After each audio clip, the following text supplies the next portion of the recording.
चलिए जानते हैं उत्तर प्रदेश की 25 बड़ी खबरों को सबसे पहले। पर उससे पहले आप इस वीडियो को किस जिले से देख रहे हैं, कमेंट करके अवश्य बताएं। यूपी के महोबा जिले से एक सरकारी स्कूल का शर्मनाक वीडियो वायरल हुआ है, जिसमें मिड डे मील के दूध में पानी मिलाया जा रहा था। साथ ही स्कूल की प्रधानाध्यापिका ड्यूटी के दौरान सोती हुई पाई गई। इंडिया टीवी की खबर का बड़ा असर हुआ है। इस गंभीर लापरवाही और अनुशासनहीनता के मामले में शिक्षा विभाग ने त्वरित कार्रवाई करते हुए प्रधानाध्यापिका मोनिका सोनी को तत्काल प्रभाव से सस्पेंड कर दिया है। बच्चों की सेहत से खिलवाड़ और लापरवाही के खिलाफ जांच जारी है। सपा अध्यक्ष अखिलेश यादव ने उन्नाव में एक मांगलिक कार्यक्रम के दौरान भाजपा और संवैधानिक संस्थाओं पर जमकर निशाना साधा। उन्होंने चुनाव आयोग की निष्पक्षता पर सवाल उठाते हुए कहा कि आयोग को अब भाजपा का झंडा लगा लेना चाहिए। अखिलेश ने केंद्र और राज्य सरकार के रिश्तों पर कटाक्ष करते हुए कहा कि अब तो नेताओं ने एक दूसरे को नमस्कार करना भी बंद कर दिया है। फरवरी में ही मार्च जैसी गर्मी के बीच आईएमडी ने मौसम बदलने का अलर्ट जारी किया है। 15 फरवरी तक आसमान साफ रहेगा, पर उसके बाद आंधी और बारिश की संभावना है। यूपी बिहार में अगले 5 दिन धूप खिली रहेगी, लेकिन 17-18 फरवरी को यूपी में बारिश हो सकती है। पहाड़ों पर विशेषकर उत्तराखंड और हिमाचल में 16-17 फरवरी को भारी बारिश और बर्फबारी का अनुमान है। पश्चिमी विक्षोभ के चलते उत्तर भारत के 6 राज्यों में मौसम बिगड़ेगा। उत्तर प्रदेश कैबिनेट ने वित्त वर्ष 2026-27 के लिए नई आबकारी नीति को हरी झंडी दे दी है। यह नीति 1 अप्रैल से लागू होगी, जिसके बाद प्रदेश में देसी शराब पीना महंगा हो जाएगा। देसी शराब के दामों में करीब 5 से 8 रुपए की बढ़ोतरी होगी। 36% अल्कोहल वाली बोतल अब 165 रुपए के बजाय 173 रुपए में मिलेगी। सरकार ने राजस्व बढ़ाने के लिए 71,278 करोड़ रुपए का भारी भरकम लक्ष्य रखा है। अंडा नगर पालिका ने मुख्य मार्गों से नालियों से अतिक्रमण हटाने की कार्रवाई शुरू की।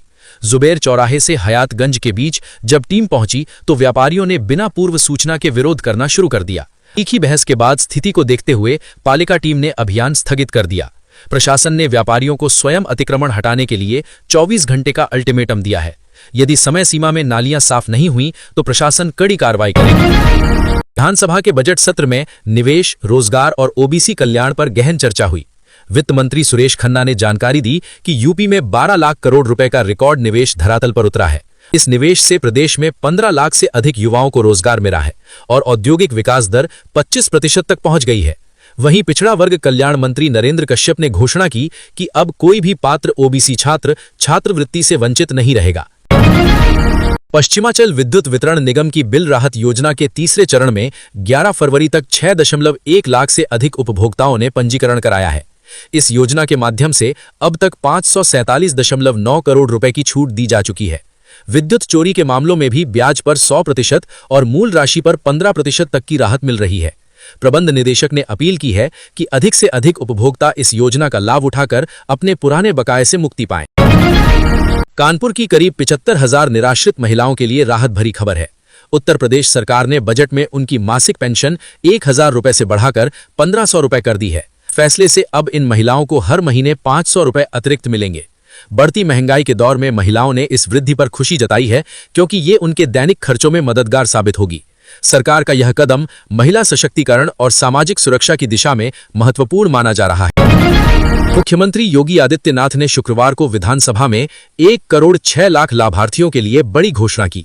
राज्यपाल के अभिभाषण की चर्चा के दौरान उन्होंने निराश्रित महिलाओं, वृद्धों और दिव्यांगजनों की पेंशन बढ़ाने का ऐलान किया। अब पेंशन की राशि 1,000 रुपए से बढ़ाकर 1,500 रुपए प्रतिमाह कर दी गई है। हालांकि बजट में इसका जिक्र नहीं था, लेकिन सीएम ने भाजपा के संकल्प पत्र के वादे को पूरा करते हुए इसमें इजाफा किया है। बरेली में शादी का झांसा देकर एक युवक से 13 लाख रुपए की ठगी का मामला सामने आया है। आपको बता दें, ठग युवती ने मैट्रिमोनियल साइट के जरिए युवक से दोस्ती की और उसे सुनहरे भविष्य के सपने दिखाए। बातों में फंसाकर आरोपी युवती ने अलग अलग किश्तों में मोटी रकम ट्रांसफर करा ली। ठगी का एहसास होने पर पीड़ित युवक ने पुलिस में शिकायत दर्ज कराई है। फिलहाल साइबर सेल और स्थानीय पुलिस मामले की जांच कर आरोपी की तलाश में जुटी। शिक्षा संस्थानों में करियर काउंसलिंग और रोजगार मार्गदर्शन कार्यक्रमों की संख्या बढ़ाई जा रही है। विशेषज्ञ छात्रों को विभिन्न करियर विकल्पों और कौशल आवश्यकताओं की जानकारी दे रहे हैं। इससे युवाओं को सही दिशा चुनने और रोजगार के अवसरों तक पहुंच बनाने में सहायता मिलेगी। प्रदेश में सार्वजनिक परिवहन को मजबूत करने के लिए नई बस सेवाएं शुरू करने और रूट विस्तार की योजना पर काम हो रहा है। बेहतर कनेक्टिविटी से यात्रियों को सुविधा मिलेगी। इससे निजी वाहनों पर निर्भरता कम होगी और यातायात व्यवस्था अधिक व्यवस्थित बनेगी। इलाहाबाद हाई कोर्ट में एक याचिका की सुनवाई के दौरान न्यायालय ने सवाल किया कि किसी सांसद के खिलाफ मुकदमा दर्ज करने का आधार क्या है। कोर्ट ने याचिकाकर्ता से ठोस कारण और साक्ष्य स्पष्ट करने को कहा है ताकि मामले की वैधता पर उचित निर्णय लिया जाए। उत्तर प्रदेश सरकार ने पंचायत चुनाव से पहले पिछड़ा वर्ग आयोग के गठन को लेकर अदालत में अपना पक्ष रखा है। सरकार का कहना है कि आयोग से आरक्षण प्रक्रिया अधिक पारदर्शी और संतुलित बनेगी। इससे प्रतिनिधित्व सुनिश्चित करने और कानूनी स्पष्टता बनाए रखने में सहायता मिलेगी। सरकार ने हरित ऊर्जा को प्रोत्साहित करने के लिए सौर, जैव और अन्य वैकल्पिक ऊर्जा परियोजनाओं के लिए अतिरिक्त बजट प्रावधान किए हैं। इन योजनाओं का उद्देश्य स्वच्छ ऊर्जा उत्पादन बढ़ाना और पर्यावरण संरक्षण को बढ़ावा देना है। इससे ऊर्जा आत्मनिर्भरता की दिशा में भी महत्वपूर्ण प्रगति संभव। देश में खेल प्रतिभाओं को निखारने के लिए मंडल स्तर पर स्पोर्ट्स कॉलेज, स्टेडियम और प्रशिक्षण केंद्र विकसित करने की योजना बनाई गई है। आधुनिक सुविधाओं से लैस इन संस्थानों से युवाओं को बेहतर प्रशिक्षण मिलेगा और राष्ट्रीय व अंतर्राष्ट्रीय स्तर पर प्रदर्शन के अवसर बढ़ेंगे। बजट सत्र के दौरान टैक्स व्यवस्था, रोजगार योजनाओं और कल्याणकारी कार्यक्रमों को लेकर जनप्रतिनिधियों तथा आम लोगों की प्रतिक्रियाएं सामने आई हैं। विभिन्न वर्गों ने अपने सुझाव और चिंताएं व्यक्त की। सरकार ने सकारात्मक सुझावों पर विचार करने और योजनाओं को प्रभावी बनाने का आश्वासन दिया।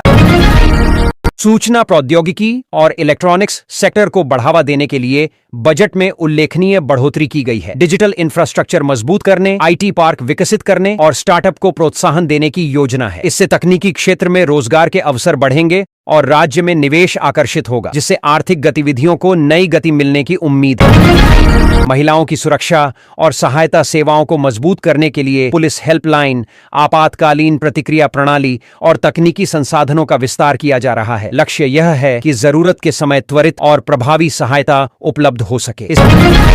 आगामी पंचायत चुनावों को लेकर प्रशासनिक तैयारियां तेज हो गई हैं। विभिन्न स्तरों पर बैठकों और मंथन का दौर जारी है ताकि प्रतिनिधित्व और विकास से जुड़े मुद्दों पर संतुलित निर्णय लिए जा सकें। चुनाव प्रक्रिया को शांतिपूर्ण और पारदर्शी बनाने के लिए सुरक्षा और व्यवस्थाओं पर विशेष ध्यान दिया जा रहा है। शिक्षा व्यवस्था में सुधार के लिए शिक्षक प्रशिक्षण कार्यक्रमों को सशक्त बनाया जा रहा है। डिजिटल शिक्षा सामग्री, स्मार्ट क्लास और आधुनिक परीक्षा प्रणाली पर जोर दिया जा रहा है। उद्देश्य छात्रों को गुणवत्तापूर्ण और तकनीक आधारित शिक्षा उपलब्ध कराना है, जिससे सीखने की प्रक्रिया अधिक प्रभावी और पारदर्शी बने। प्रदेश में कृषि गतिविधियों को बेहतर बनाने के लिए किसानों तक बीज वितरण, फसल योजना और मौसम आधारित सलाह पहुंचाई जा रही है। कृषि विभाग तकनीकी मार्गदर्शन और समय पर जानकारी देकर उत्पादन बढ़ाने का प्रयास कर रहा है। इससे किसानों को जोखिम कम करने और बेहतर पैदावार हासिल करने में मदद मिलेगी।